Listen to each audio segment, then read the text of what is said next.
Hello friend, हमारी आज की कहानी है इतना कौन करता है अपनी शौतन के लिए। सुबह जब मेरी आँख खुली तो नीरज जा चुका था। टेबल पर मेरे पर्स से दबा हुआ एक कागज़ फड़फड़ा रहा था जिस पर सिर्फ एक शब्द लिखा था, सॉरी। पहले भी नीरज के पास मुझसे बात करने के लिए शब्दों का अकाल था और आज भी वही कंजूसी। मैं जब बेसिन में मुंह हाथ धोने के लिए गई तो मुझे शीशे में अपनी सूजी हुई लाल आँखों में बीता हुआ कल किसी सपने की भांति दिखने लगा। 1 वर्ष पहले ही मेरी शादी हुई थी नीरज के साथ। हम दोनों ने एक दूसरे को देखा नहीं था, लेकिन तस्वीर से परिचय जरूर था। नीरज और मेरे माता पिता ने मिलकर ये रिश्ता तय किया था। मैं एक साधारण नाक नस्ल की सावली सी लड़की थी। मेरे लिए तो नीरज किसी सपनों के राजकुमार से कम नहीं था। इस नीरज ने बिना मुझे देखे शादी के लिए हाँ कर दी थी, इसलिए मैं तो उसे अपना जीवन का तारणहार ही समझ रही थी। मेरा यह मनमोहक सपना तब टूटा जब शादी की पहले ही रात को नीरज ने मुझे शाहीन के बारे में बताया। नीरज ने यह शादी घर वालों के दबाव में आकर की थी। वह तो सिर्फ शाहीन से प्यार करता था और उसी से शादी करना चाहता था। शाहीन नीरज के ही दफ्तर में काम करती थी और एक अनाथ लड़की थी। घर वाले इस अंतरजातीय विवाह के सख्त खिलाफ थे। नीरज के माता पिता ने अपनी जान की धमकी देकर नीरज को यह शादी करने पर मजबूर कर दिया था, मगर प्यार तो वह बंधन है जिसे जितना तोड़ने की कोशिश की जाए वह उतना ही मजबूत होता जाता है। पहले ही रात को मेरे सपनों का महल ताश के पत्तों की भांति बिखर गया था। सारी रात सिसकती रही। सोचा था सुबह होते ही अपने मैके चली जाऊंगी और फिर कभी लौटकर इस घर में नहीं आऊंगी। लेकिन सुबह की पहली किरण ने जब मेरे दिमाग की नसों को झकझोरा तो पहली बार मुझे अपने औरत होने पर अफसोस हुआ। विवाह के जो बेड़ियां मेरे पैरों में पड़ चुकी थी उसे तोड़ना अब मेरे बस में नहीं था। अपने माता पिता की 4 बेटियों में मैं दूसरी बेटी थी। दीदी की शादी के बाद पापा अभी संभले भी नहीं थे कि मेरी शादी के खर्च ने उनकी कमर तोड़ दी थी। अभी तो 2 बहनें और भी हैं।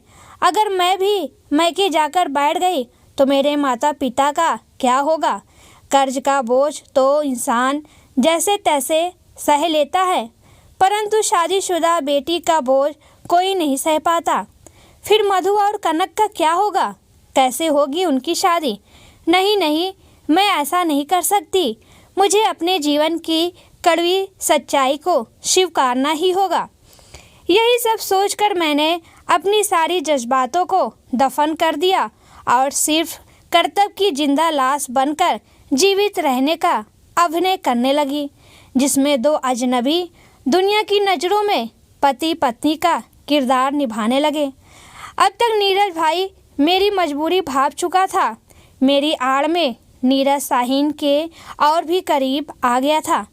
छुट्टी के दिन घर से हम दोनों एक साथ घूमने के लिए निकलते थे, मगर मुझे मेरे मैके छोड़कर वह शाहीन के साथ चला जाता था। शाम को फिर हम दोनों एक साथ घर पहुंचते थे। मैं एक कठपुतली की भांति नीरज के हर इशारे पर नाचती रहती थी। शायद भारतीय संस्कारों का असर था मुझ में, जहाँ स्त्री को जन्म से ही पत्नी धर्म सिखाया जाता है, या असुरक्षा का एक डर जो नीरज से दूर होने पर मुझे मिलता। ऐसा नहीं था कि घर के लोग हमारे बीच की दूरी को समझ नहीं रहे थे, मगर पति पत्नी के बीच की बात कहकर किसी ने भी इसमें खलल डालने की कोशिश नहीं की।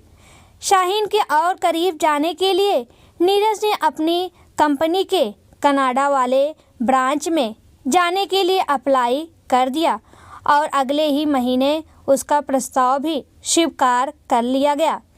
कनाडा जाने से पहले ही नीरज ने मुझे बता दिया था कि वह केवल शाहीन के साथ रहने के लिए ही कनाडा जा रहा है।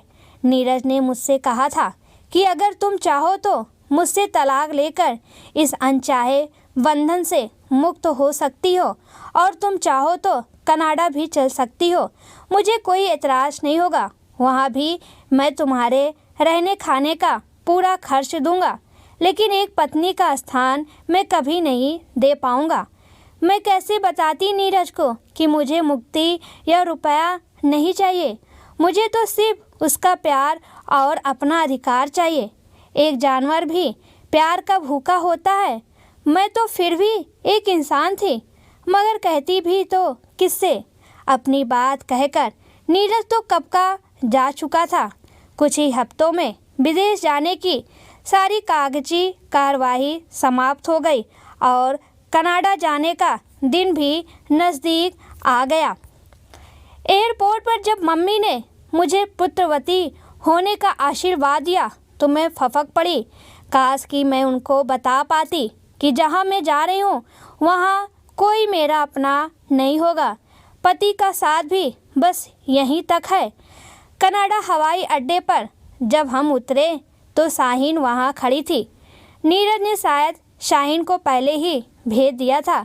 उसने मुझे देखकर अजीब सा मुंह बनाया। मेरे हेलो का भी जवाब नहीं दिया उसने। टैक्सी में बैठने के बाद में उसने मुझे बताया कि शाहीन 3 दिन पहले ही यहाँ आ चुकी है। शाहीन और नीरज दोनों को ऑफिस की तरफ से फ्लैट मिला हुआ था। नीरज ने अपने फ्लैट में मुझे पहुंचा दिया और खुद अपना सामान लेकर शाहीन के फ्लैट पर चला गया। कनाडा की राजधानी ओटावा में ही हम दोनों के फ्लैट थे।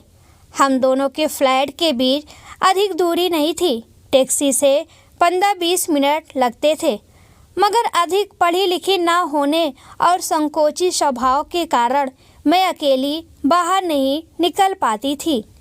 नीरज अपने वादे के मुताबिक मेरी हर ज़रूरत का ख्याल रखता था। हर दिन ऑफिस जाते समय आकर पूछ जाता था, तुम्हें किसी चीज़ की ज़रूरत तो नहीं? और मैं इनकार से सिर हिला देती।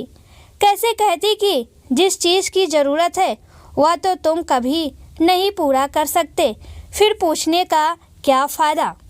यहाँ आए हुए 6 महीने बीत चुके थे, मगर हमारी बातचीत में बस औपचारिकता ही थी। अब मैं भी कमरे में बैठी बैठी उबने लगी थी। सारा दिन किताबों से दिल बहलाती, भाषा की परेशानी के कारण अलग बगल भी नहीं जा सकती थी। एक दिन मैंने हिम्मत करके नीरज से कहा कि मुझे इस तरह खाली बैठना अच्छा नहीं लगता, मैं भी कुछ करना चाहती हूँ। उस समय तो नीरज ने कुछ नहीं कहा, मगर 2 दिन बाद ही उसने मेरा दाखिला एक इंग्लिश स्पीकिंग कोर्स में करवा दिया।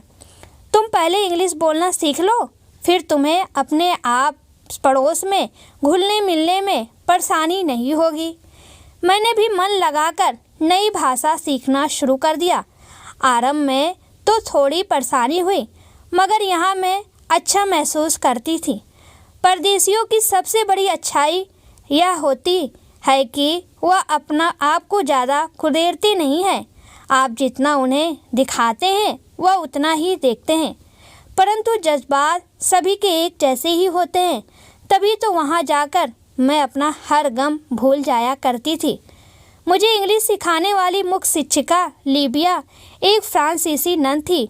वह ओटावा के ही कार्लटन विश्वविद्यालय में अंग्रेजी भाषा की शिक्षिका थी। वह मुझे छोटी बहन की तरह प्यार करती थी। उसके उपदेशात्मक बातों को सुनकर मुझे मानसिक शांति मिलती थी। उसने मुझे फ्रेंच बोलना भी सिखाया, क्योंकि यहाँ फ्रेंच भी अत्यधिक मात्रा में बोला जाता था। उसने मुझे विश्वविद्यालय के कैंटीन में सहयोगी रसोइयों के तौर पर रखवा दिया। मैंने एक अच्छी पत्नी की तरह नीरज से इस बारे में भी पूछा। पहले तो उसने ना नुकुर किया, फिर कहा, जैसी तुम्हारी मर्जी। वैसे भी यहाँ पर किसी काम को छोटा या बड़ा नहीं समझा जाता, लेकिन मैं तो बस अपना समय काटने के लिए यहाँ नौकरी करना चाह रही थी। सारा दिन कमरे में बैठकर अपनी किस्मत पर रोने से क्या हासिल होना था। जब तक जिंदगी है जीना तो पड़ेगा ही, हंस के जियो या रोकर, यह तो मुझ पर निर्भर करता है। मेरे रोने या दुखी रहने से किसी को क्या परवाह। अब मैंने फैसला कर लिया था कि मैं सारे गिले शिकवे भुलाकर अब सिर्फ अपने लिए जीऊँगी। इसलिए मैंने सबको माफ़ कर दिया, चाहे वो बिना सोचे समझे मेरी शादी करवाने वाले मेरे माँ बाप हों या हम सबको धोखे में रखने वाले नीरज के माता पिता। मैंने किसी के प्रति मन में कोई मैल नहीं रखा। मैंने नीरज से भी कह दिया कि तुम मेरे प्रति अपने मन में कोई आत्मगालीन मत रखो और खुशी खुशी शाहीन के साथ अपनी ज़िंदगी बिताओ। हाँ, अगर तुम चाहो तो हम दोनों तलाक की कागजी कार्रवाई पूरी करके ताउम्र एक अच्छे दोस्त की तरह रह सकते हैं। मेरे इस बदले व्यवहार से नीरज के दिल का बोझ भी शायद हल्का हो गया था। अब तक वह स्वयं को मेरा गुनहगार समझता था, अब वह भी मुझसे एक दोस्त की भांति व्यवहार करने लगा था। सिर्फ शाहीन की आंखों में मेरे प्रति हमेशा आक्रोश ही झलकता देखा था मैंने। शायद वह मेरे और नीरज के रिश्ते को लेकर संशयित रहती थी। कारण भी स्पष्ट था, वह बार बार नीरज के ऊपर शादी करने के लिए दबाव डाल रही थी, मगर नीरज हर बार सुना अनसुना कर दे रहा था। एक दिन नीरज ने मुझे बताया कि शाहीन माँ बनने वाली है। मैंने नीरज को ढेरों बधाइयाँ दी। उस दिन मैं सचमुच बहुत खुशी थी, लेकिन नीरज का चेहरा तो भाव शून्य ही बना हुआ था। मैंने जब कारण पूछना चाहा तो शाम को आकर बताऊंगा कहकर वह चला गया। शाम को काफ़ी देर हो गई। मैंने डिनर भी तैयार कर लिया था, मगर वो अभी तक नहीं आया। बारिश बहुत तेज़ हो रही थी, इसलिए मुझे लगा कि अब शायद वह नहीं आएगा। हो सकता है ऑफिस से सीधा घर चला गया हो। यह सब सोचते हुए मैंने अकेले ही खाना खाया और सोने की तैयारी में ही थी कि नीरज का फ़ोन आ गया। वह मेरे फ्लैट के बाहर ही खड़ा था। शायद बारिश की तेज़ आवाज़ में मुझे कॉल बेल की आवाज़ नहीं सुनाई दी। मैंने जल्दी से दरवाज़ा खोला। जब वो अंदर आया तो उसके कदम लड़खड़ा रहे थे। शायद उसने बहुत ज़्यादा पी रखी थी। मैंने नीरज को सहारा देकर सोफे पर बिठाया और कॉफ़ी लाने के लिए जाना चाहा तो उसने मेरा हाथ पकड़ लिया। मुझे तुमसे बहुत ज़रूरी बात करनी है कनिका, यहीं बैठो। शादी के बाद पहली बार नीरज का यह स्पर्श मेरे तो रोंगटे खड़े हो गए थे। फिर भी मैं नीरज से थोड़ी दूर हटकर बैठ गई। पानी से भीगे उसके ठंडे हाथों की पकड़ मेरी कलाई पर अभी भी कसे हुए थे।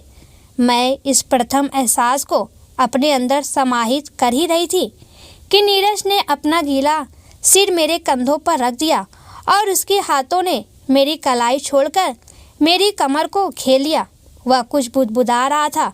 उसकी आवाज़ स्पष्ट नहीं थी, या शायद मैं ही सुनना नहीं चाह रही थी, मालूम नहीं। नीरज के बालों से गिरते पानी ने मेरी नाइटी को पूरा भिगो दिया था। यह ठंडा पानी मेरे बदन में जैसे अंगारों को प्रज्वलित कर रहा था।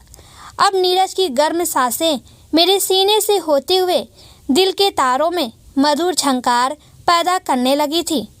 बाहर से आती हुई बारिश की तेज आवाज़ भी मेरे कानों में घुंघरू की मानिंद सुरम ध्वनि सी प्रतीत हो रही थी। मैंने एक बार फिर नीरज की बाहों के घेरे से दूर होने की कोशिश की, मगर इस बार की कोशिश में दिल ने मेरा साथ छोड़ दिया। एक स्वार्थी की भांति मेरे दिमाग से अलग हटकर ढीठ की भांति खड़ी हो गई। अब मेरा खुद से लड़ना ज़्यादा मुश्किल होने लगा। मेरी देह अकेली हो गई। मैंने दोनों हाथों में उसके चेहरे को पकड़कर सोफे पर टिकाने की कोशिश की तो उसने दोनों हाथों से मेरे पूरे बदन को अपने आगोश में ले लिया। अब तो मेरे दिल ने स्वार्थ की पराकाष्ठा को पार करते हुए स्वयं को समर्पित कर दिया। नदी जानती है कि सागर में विलय होने पर उसके अस्तित्व का संहार निश्चित है। फिर भी वह अनेकों कठिनाइयों और दुर्गम रास्तों को पार करते हुए उद्दाम तर्कों के साथ सागर में समाहित होने को लालित हो रहती है, मानो यही उसकी मंजिल हो। उस रात की बर्फीली बारिश की गर्मी ने मुझ जैसी शिलाखंड को भी पूरी तरह पिघलाकर रख दिया और आंखों से भी नदी की भांति अविरल धारा बहने लगी थी। आंखों की लाली गवाह थी कि आंसुओं की धारा ने सारी रात उन्हें घायल किया है। अचानक मोबाइल की तेज आवाज़ से मेरी तंद्रा भंग हुई। मैंने झट से बेसिन का नल बंद किया और मोबाइल रिसीव किया। लिविया का फ़ोन था। आज उसकी तबीयत कुछ ठीक नहीं थी, इसलिए उसने मुझे जल्दी कैंटीन में बुलाया था। मैंने जल्दी ग्रीन टी बनाई और जाने की तैयारी में लग गई। घर से निकलते वक्त जब मैंने अपना पर्स उठाया तो नीरज के स्वारी लिखे हुए कागज़ को भी मोड़कर अपने पर्स में रख लिया। विश्वविद्यालय पहुंचकर कैंटीन के कामों में मैं इतना मशगूल हो गई कि कोई भी बात मेरे दिमाग में नहीं रही। शाम को जब मैं निकली तो फिर वही सब कुछ मेरे दिमाग में गूंजने लगा और मैं सीधे नीरज के फ्लैट पर जा पहुंची। नीरज उस वक्त कहीं जाने की तैयारी में था और उसके हाथ में एक बड़ा सा बैग भी था। यह क्या है? तुम कहीं जा रहे हो? कनिका, मैं अस्पताल जा रहा हूँ। आज सुबह शाहीन बाथरूम में फिसल कर गिर गई। उसका मिसकैरेज हो गया है। क्या? और तुम मुझे अब बता रहे हो? सुबह क्यों नहीं बताया? कल रात मैंने बहुत ज़्यादा पी ली थी और सारी रात तुम्हारे घर अपने फ्लैट में काफ़ी देर से पहुंचा मैं, और सब कुछ इतना अचानक हो गया कि मुझे तुम्हें बताने का समय ही नहीं मिला। नीरज की आवाज़ में दुख और पश्चाताप झलक रहा था। ठीक है, जल्दी चलो, मुझे भी शाहीन को देखना है, मैंने नीरज की बात काटते हुए कहा और उसके हाथों से बैग ले लिया। अस्पताल के नियमानुसार हमें शाहीन के कमरे में तो नहीं जाने दिया गया, मगर डॉक्टर ने एक बड़े से स्क्रीन पर हमें उसकी स्थिति दिखला दी। शाहीन अभी बेहोश थी। पेड़ के बल गिरने के कारण उसे अंदर से गहरी चोट आई थी और उसके भ्रूण की मृत्यु हो गई थी। आपकी पत्नी के अब जल्दी माँ बनने के चांसेस बहुत कम है, इसलिए आप उसके ऊपर अभी माँ बनने का दबाव ना ही डालें तो बेहतर होगा। फ्रेंच भाषा में बोले गए डॉक्टर के इस कथन का मर्म मैं बिल्कुल समझ गई थी। अवश्य नीरज ने भी फ्रेंच में बोलकर डॉक्टर को आश्वासित किया और हम लोग वहाँ से निकल पड़े। शाहीन को कल सुबह डॉक्टर के चेकअप के बाद ही डिस्चार्ज मिलना था। रात को मरीज के पास उसके घर वालों को कतई रुकने दिए जाने का नियम नहीं था, इसलिए हम लोग घर वापस आ गए। रास्ते में नीरज ने बस इतना कहा कि पिछले 2 दिनों से शाहीन बहुत परेशान थी। वह मुझे बार बार तुमसे तलाक लेने और हमारी शादी के लिए दबाव डाल रही थी। मैंने भी निसंकोच कह दिया कि तुम जब चाहो इस प्रक्रिया को पूरी कर सकते हो, मेरी तरफ से कोई एतराज़ नहीं है। उसके बाद रास्ते भर हम दोनों ही खामोशी थे। मैंने 1-2 बार नीरज की ओर देखा भी था, मगर उसके भावविहीन चेहरे को देखकर मुझे कोई और शब्द नहीं सूझा। वह मुझे मेरे फ्लैट तक छोड़ने आया तो मुझे उससे डिनर के लिए भी पूछने की हिम्मत नहीं हुई। न जाने क्यों मुझे ऐसा लग रहा था मानो मैंने कोई बड़ी गलती की है, वह भी जानबूझकर। अगले ही दिन शाहीन घर आ गई। मैंने 1 हफ्ते की छुट्टी ली और शाहीन की सेवा में लग गई। नीरज ने मुझे मना भी किया, लेकिन मुझे ऐसा लग रहा था कि शायद मैं शाहीन की सेवा करके अपनी गलती का पश्चाताप कर पाऊंगी। शाहीन बहुत कमज़ोर हो गई थी। बच्चा खोने के गम में उसे और भी ज़्यादा मानसिक संताप सहन करना पड़ रहा था। शाहीन को बिल्कुल भी अंदाज़ा नहीं था कि मैं उसका इस तरह से ख्याल रखूंगी। शायद इसलिए मेरे प्रति उसका व्यवहार धीरे धीरे परिवर्तित हो रहा था। वह मेरी एक अच्छी दोस्त बन चुकी थी। अभी कुछ ही दिन हुए थे मेरी और शाहीन की दोस्ती को कि मुझे हमारी दोस्ती टूटने के कगार पर नज़र आने लगी, क्योंकि मुझे अपने भीतर एक अंकुरण का एहसास होने लगा था और मुझे ये लगने लगा कि नीरज का यह अंश कहीं शाहीन और नीरज के बीच तकरार ना पैदा कर दे। मैं काफ़ी बेचैन थी और मैंने अपनी इस बेचैनी में नीरज को अपने हालात के बारे में सब कुछ बयान कर दिया और नीरज ने शाहीन को बता दिया। मेरी आशा के विपरीत शाहीन ने सकारात्मक प्रतिक्रिया दी। मेरे पाँव भारी होने की खबर सुनते ही शाहीन दौड़ी दौड़ी मेरे पास आई और बोली, क्या हुआ जो मैं नीरज के बच्चे को जन्म नहीं दे पाई? नीरज पिता बनने वाले हैं, मेरे लिए यही खुशी की बात है। वैसे भी उसकी पत्नी तो तुम ही हो, उसकी बिहाता। मैं तो उससे बहुत कुछ कहना चाहती थी, परंतु समय की नज़ाकत को समझते हुए उसे कोई भी जवाब नहीं दिया। नीरज भी किसी प्रकार की प्रतिक्रिया देने से सदैव बचते रहे, लेकिन मेरा ख्याल रखने में उसने कोई कमी नहीं की। शाहीन तो कुछ ज़्यादा ही उतावली हो रही थी बच्चे को देखने के लिए। उसका ज़्यादातर समय मेरे ही फ्लैट पर आकर बीतने लगा और सारा दिन बच्चे के पैदा होने के बारे में बातें किया करती थी, मानो वह स्वयं माँ बनने वाली हो। बच्चे के लिए उसका और नीरज का उत्साह देखते ही बनता था। मैंने नीरज को इतना खुश कभी नहीं देखा। शाहीन अक्सर यह बात कहा करती थी और मैं भी नोटिस कर रही थी। नए मेहमान के आगमन के लिए दोनों ने ढेरों तैयारियां कर रखी थी। 36वां सप्ताह प्रारंभ हो चुका था। नीरज ने अस्पताल में मेरा रजिस्ट्रेशन करवा रखा था। डॉक्टर के मुताबिक अब मैं किसी भी वक्त माँ बन सकती थी। नीरज ऐसे समय में मुझे छोड़ना नहीं चाहता था, मगर उसे अचानक ऑफिस के काम में टोरंटो जाना पड़ा और उसी रात मुझे लेबर पेन शुरू हो गया। शाहीन ने एम्बुलेंस बुलाकर मुझे तुरंत अस्पताल पहुंचाया, जहां मैंने नीरज की ही एक खूबसूरत सी प्रतिकृति को जन्म दिया। शाहीन खुशी से फूली नहीं समा रही थी और नीरज तो अपनी बेबसी पर छटपटा रहा था। उसका बस चलता तो वह अभी के अभी अपने बच्चे के पास आ जाता। स्काइप पर देखने के बाद तो उसका मन और भी लालित हो रहा था अपने बच्चे को गोद में लेने के लिए। तुम सोच भी नहीं सकती कनका कि आज तुमने हम दोनों को कितनी खुशी दी है। आज मुझे ऐसा लग रहा है जैसे मैं माँ बनी हूँ। शाहीन की आंखों में खुशी के आंसू चमक रहे थे।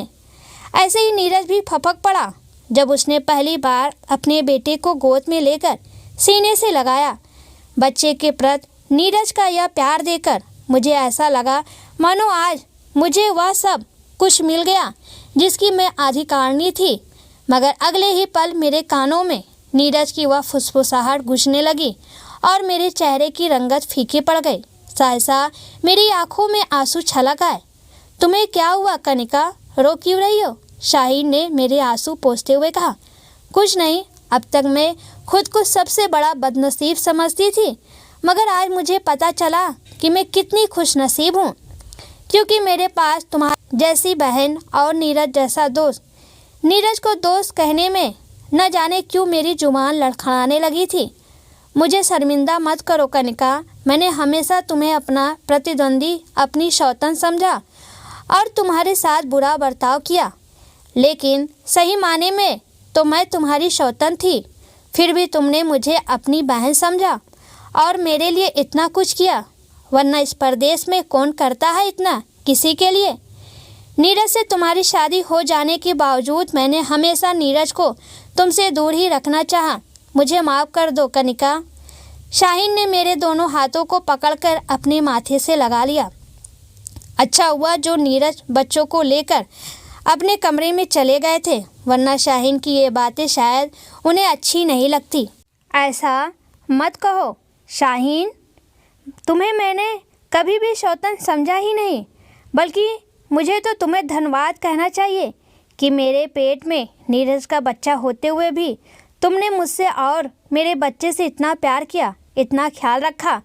आज मुझे पता चल गया कि तुम नीरज से कितना ज़्यादा प्यार करती हो, वरना कोई अपनी सौतन के लिए इतना कुछ नहीं करता, वो भी इस परदेश में। मैंने मुस्कुराते हुए शाहीन के लफ्ज़े में ही कहा। शाहीन खिलखिला उठी, लेकिन अब मैं भी अपनी सौतन के लिए यानी तुम्हारे लिए कुछ करना चाहती हूँ ताकि हिसाब बराबर हो जाए। मेरी गंभीर आवाज़ सुनकर शाहीन ने मेरी आंखों में झांककर मेरे शब्दों को समझने का असफल प्रयास करने लगी। मैं अगले हफ्ते भारत वापस जा रही हूँ अपने घर। मैंने लीविया से कहकर सारा इंतजाम करवा लिया है। मैंने एक ही सांस में पूरा वाक्य कह डाला और अपनी आंखों को मूंद लिया, ठीक उसी प्रकार जैसे एक छोटा बच्चा अपनी खराब रिपोर्ट माता पिता को बताने के बाद कर लेता है। ये क्या कह रही हो तुम? ऐसा कैसे कर सकती हो? नीरज की इतनी तेज़ आवाज़ मैंने इतने दिनों में पहली बार सुनी थी। दरवाजे पर खड़े नीरज ने शायद मेरी बातें सुन ली थी। अभी अभी तो हम तीनों के बीच सब कुछ ठीक हुआ है और तुमने यह अचानक इंडिया जाने के बारे में कैसे सोच लिया? तुम मेरे बच्चे को मुझसे दूर कैसे कर सकती हो? अचानक नीरज की आवाज़ भराने लगी और शायद पैर भी कांपने लगा। वह नज़दीक पड़े सोफे का सहारा लेते हुए फर्श पर बैठ गया। यह सुनकर शाहीन दौड़कर उसके पास चली गई और उसे ले जाकर अपने कमरे में ले गई। लेकिन मैं एक निष्ठुर की ज़रूरत बनी रही। प्लीज़ अपना फैसला बदल दो कनिका, वरना मैं और नीरज जीते जी मर जाएंगे। शाहीन ने वापस आकर मुझसे कहा, भारत जाने का फैसला मैं कर चुकी हूँ और मैं अवश्य जाऊँगी, क्योंकि मैं नहीं चाहती कि आज जो हम तीनों के बीच में प्यार है वो आगे चलकर नफ़रत में तब्दील हो जाए। मैंने बहुत सोच समझकर ये फ़ैसला लिया है और अचानक नहीं, अपनी गर्भावस्था के दौरान ही मैंने यह सोचा था। मुझे भी यह फ़ैसला लेने में बहुत तकलीफ़ हो रही थी शाहीन, लेकिन मैं नहीं चाहती कि आने वाले समय में नीरज को मुझे और तुम्हें लेकर दुविधा की स्थिति झेलनी पड़े। हो सकता है कि कल मेरे मन में नीरज या अपने बच्चे के लिए अधिकार की भावना जागृत होने लगे, या तुम्हारे मन में मेरे और नीरज को लेकर असुरक्षा की भावना उत्पन्न होने लगे। इसलिए मैं हमेशा हमेशा के लिए यह देश छोड़कर चली जाऊंगी, ताकि तुम तीनों खुशी खुशी यहाँ रह सको। तीनों? शाहीन ने आश्चर्य से पूछा। हाँ, मैं अकेले ही भारत जाऊंगी। यह बच्चा तुम लोगों के पास ही रहेगा और तुम ही इसके माता पिता कहलाओगे। ये क्या कह रही हो तुम? हाँ, क्योंकि भले ही मैंने 9 महीने इसे पेट में रखकर जन्म दिया है, परंतु दर्द तो तुमने भी सहा है। तुमने भी 9 महीने इससे महसूस किया है। और सबसे बड़ी बात तो यह है कि नीरज सिर्फ और सिर्फ तुमसे प्यार करता है। मेरे साथ बिताया हुआ वह कमज़ोर पल नशे की देन है। मांग में सिंदूर भर देने या शारीरिक संबंध बना लेने से हम पति पत्नी नहीं हो जाते। जो प्यार और विश्वास दाम्पत्य जीवन की नींव होती है वह तुम्हारे और नीरज के बीच में ही है। नशे में भी वह मुझे तुम्हारे ही नाम से प्यार करता रहा और मैं अनसुना करती रही। सही मायने में तुम ही इसकी माँ हो। मगर वहाँ तुम करोगी क्या और अपने परिवार वाले को क्या जवाब दोगी? शाहीन ने पूछा। उसकी चिंता तुम मुझ पर छोड़ दो। भारत में बहुत सी औरतें पति के नाम का सिर्फ सिंदूर लगाकर अकेला जीवन जी रही हैं। मैं भी रह लूँगी। तुम सबके साथ बिताई हुई सारी यादें काफ़ी हैं ज़िंदगी जीने के लिए। शाहीन ने मुझे गले से लगा लिया। सच कनिका, तुम महान हो, वरना इतना कौन करता है अपनी सौतन के लिए। इतना कहते हुए शाहीन मुझसे लिपट गई और फिर मैं कुछ दिनों के बाद इंडिया आ गई और मैं अकेले ही रहने लगी। सच में दोस्तों, क्या कोई आज के ज़माने में अपनी सौतन के लिए इतना करता है? कमेंट में ज़रूर बताएं।